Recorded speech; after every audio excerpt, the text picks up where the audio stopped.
በአማራ ክልል በቀጠለው የአጀንዳ ማሰባሰብ የሀገራዊ ምክክር ሂደት ዛሬ ሚያዝያ 2 ቀን 2017 ዓ.ም የአማራ ክልል የባለድርሻ አካላት የምክክር መድረክ ሲካሄድ በመድረኩ የተሳተፉ ተወካዮችን ሪፖርተር አነጋግሯል።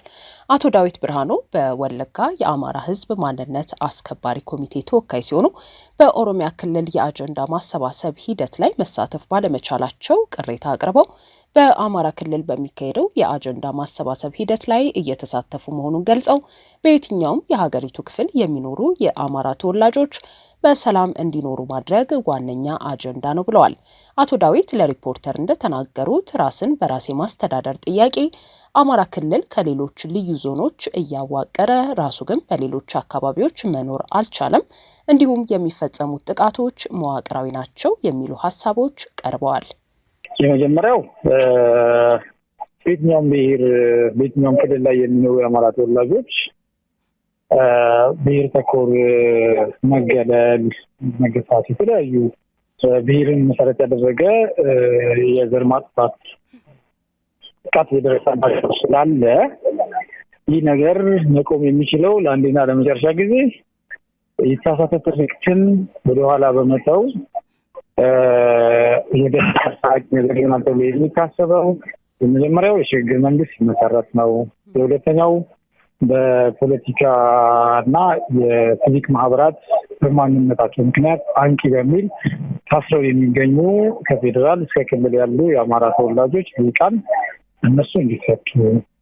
ይህ ካልተደረገ ዝም ብሎ ድካም ነው የሚሆነው ትርፋችን። ምክንያቱም ተከስተደሩ ወንድሞቻችንን በተመሳሳይ አላማቸው ወለጋ ላይ መዋቅራዊ የሆነውን ዘር ፍጅት በመቃወም እንጂ ሌላ ፍርስ ናፍቋቸው አይደለም ነው ትልቁ መነሻችን።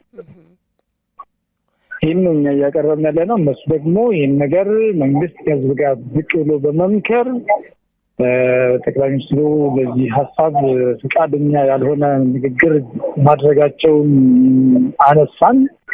ያን እንዳለ ቢሆንም ያን እንደማየት ስልጣን ህዝብ ነው፣ ህዝብን በማመካከር እንጂ የራስን ፍላጎት በማራመድ የሚሆን ነገር የለም በሚል ለመመካከር እንገደዳለን የሚል አቅጣጫ ነው እንግዲህ እያከራከሩ ያሉት እና ከዚህ አግባብ እኛም በኢትዮጵያ የመጀመሪያው የባንዲራ ጉዳይ በተመለከተ የትኛውም ቦታ የኢትዮጵያ ሰንደቅ ዓላማ ኦሮሚያ ላይ የሚቀደድበት መንገድ ከመቼ ነው? አማራ ደግሞ ከአዲስ አበባ የምትባል ከተማ ለመውጣት በሚሊዮን እየታገተ እየተጠየቀ የሚቀጥልበት ከመቼ ነው? ይህ የሚለው ነገር እንዴት ነው ሊቆም የሚችለው? ምክንያቱም መዋቅራዊ የሆነ እገታ፣ መዋቅራዊ የሆነ ዘር ፍጅት ነው እየተፈጸመብን ያለው። ባልቆመበት ሰዓት ላይ ተመካክረናል ብሎ የሚዲያ ግባት ብቻ ማቅረቡ ምን ጥቅም አለው? ምን ትርጉም አለው?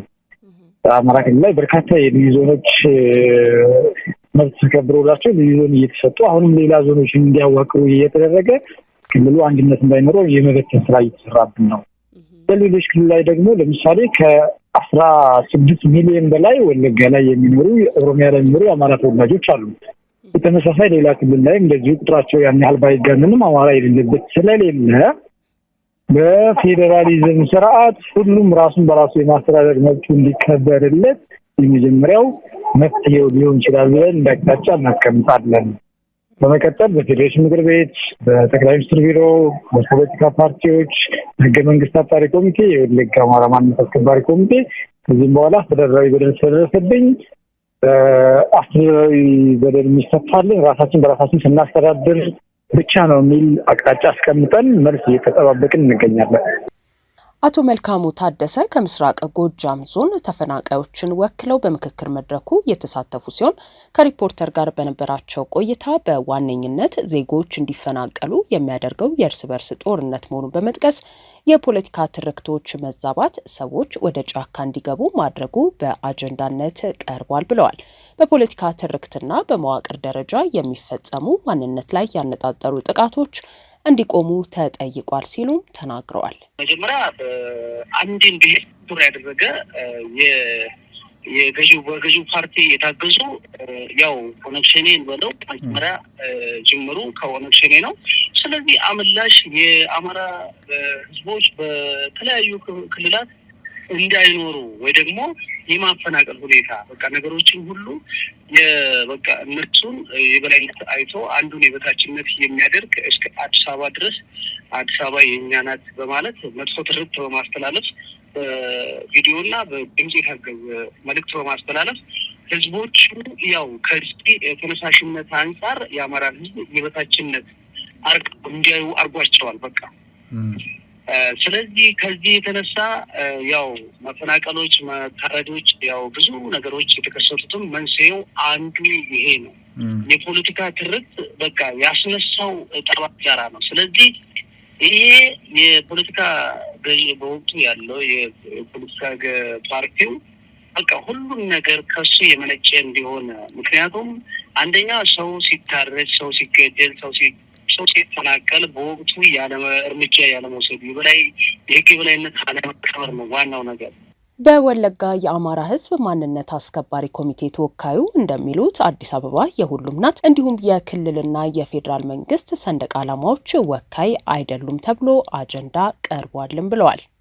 በምክክሩ ደረጃ ነጥብ አሁን እየተነሳ ያለው የአማራ ህዝብ ህልውና ጉዳይና የአዲስ አበባ የኛ የሚል ጉዳይ ነው። አዲስ አበባ የግዴታ ሊሆን የሚገባው መጀመሪያም ከታሪክ አረዳድ እንዲሆን አዲስ አበባ የኛ ናት ለሚሉት አካላቶች አዲስ አበባ የኛ ነው ባይነን የኛ ከሆነ በኋላ የኔና ያንተ ለማለት የምንችልበት መንገድ ቅድመ የኛ መሆን ሲታመንበት ነው የሚለው ጥያቄ በተደጋጋሚ የሚነሳና ያጣላ ያለ ነጥብ ነው። ራስ የሰንደቅ ዓላማ ጉዳይ ታሰበት ይገባል። የማይወክለን ሰንደቅ ዓላማ ነው ሁላችን ላይ ያለው እንደ ፌደራል ነው የምናውቀው አረንጓዴ፣ ቢጫ፣ ቀይ ሰንደቅ ዓላማ የኢትዮጵያ ክብርና መገለጫ ለዘመናት የነበረ ስለሆነ ይህ ጉዳይ ሊታሰበት ይችላል የሚለው አንድ እንደ ዋና ነጥብ የሚያዝና እየተነሳ ያለ ነጥብ ነው። አቶ መልካሙ ታደሰ የዜጎች መፈናቀልን የሚያስከትሉ ጉዳዮች ላይ የመንግስት ቸልተኝነት እንደ ምክንያት ቀርቦ የሽግግር መንግስት እንዲቋቋም የመፍትሄ ሀሳብ ሆኖ መቅረቡንም ገልጸዋል። የማንነትና የወሰን ጥያቄዎች በአፋጣኝ እንዲመለሱ፣ የክልል አወቃቀር ከብሔር ውጪ እንዲሆን ማድረግም እንደ መፍትሄ ሀሳብ ቀርቧል። በተጨማሪም ትጥቅ አንግበው የሚዋጉት የፋኖ ኃይሎች ከመንግስት ጋር በገለልተኛ አካል አማካኝነት በውጭ ሀገር እንዲደራደሩ ሀሳብ መቅረቡ ሪፖርተር ከተሳታፊዎቹ ሰምቷል። በመጀመሪያ ያው የሀገሪቱ ማለት ግጭቶች መንስኤዎች አሉ፣ ግን ዋናው የህዝብ መፈናቀልና የእርስ በርስ ጦርነት ነው። ከዚህም በኋላ ብሔር ተኮር የሆነ በቃ የሰዎች መታገት፣ የሰዎች ያለመደመጥ፣ የሰዎች መታረድና መፈናቀል ከቀያቸው ተፈናቅለው ያላግባብ የወደቁበት አለመታው በቃ አገሪቱ ያስነሳችው እውቀት መንስኤው ይሄ እንደሆነ ካነሳን ወደ ምን መሆን አለባቸው ወደሚለው ከመሄዳችን በፊት ይህ ሁሉ ምንድን ስለሆነ ነው የተከሰቱት መንስኤዎቹ የፖለቲካ ማለት የፖለቲካ ትርክት መጥፎ አነጋገሮችና የተለዩ እንትኖች አሉበት ይላል።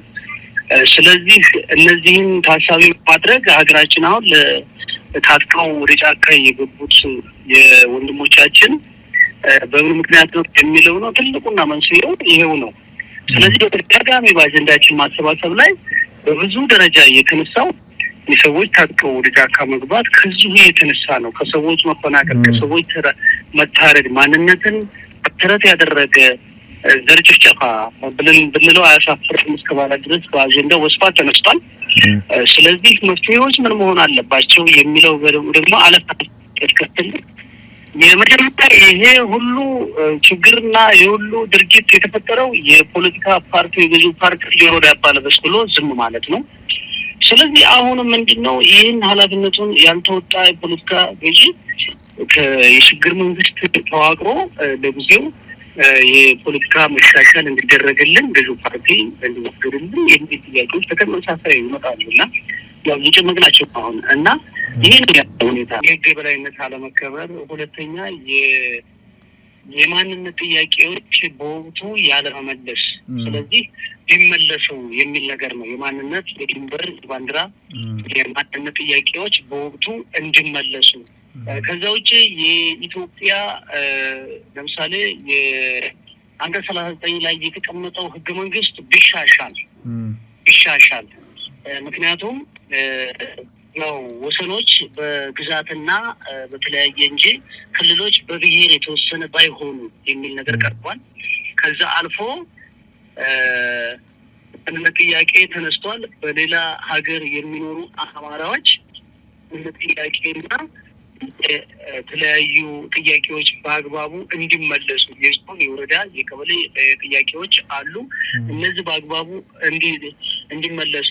ሌላው ደግሞ የተፈናቀለው የታረደው የሞተው ህዝብ ደግሞ የሞተው ካሳ እንዲከፈለውና የሟች ቤተሰቦች ካሳ እንዲከፈላቸውና የተፈናቀሉ ሰዎች በዘላቂነት እንዲቋቋሙ ወይም ደግሞ ቦታውን ሰላም አድርጎ ወደ ቦታቸው እንዲመልሳቸው ባሉበት ቦታ ከሆነ አገራችን ሰላም መለሳል ብለን እናስባለን። አይቀሩም ምላቸው በታጠቁ ኃይሎች ላይ ለምሳሌ የአማራ ተወላጅ ልጆች ፋኖ ተሰይመው ወደ ጫካ የገቡት እንደሌላው ህብረተሰብ እንደሆነ ሸኔ ወይም እንደሌላው ህብረተሰብ በአግባቡ በገለልተኛ ወገን በሌሎች ሀገሮች ተጠርተው እክልናቸው የማይስማሙበት ምክንያት ስለሌለ በድርድር እንዲያልቅ እነዚህ ነገሮች በአስቸኳይ ተመልሰው በገለልተኛ ወገን በሶስተኛ ወገን እንዲደራደሩ ነው ውሳኔ ይሆናል ብለን ያስቀመጥነው ነገር። ዛሬ የተጀመረው የአማራ ክልል የባለድርሻ አካላት የምክክር መድረክ እስከ መጪው ቅዳሜ የሚቀጥል ሲሆን ከ2000 በላይ የባለድርሻ አካላት ወኪሎች ይሳተፋሉ።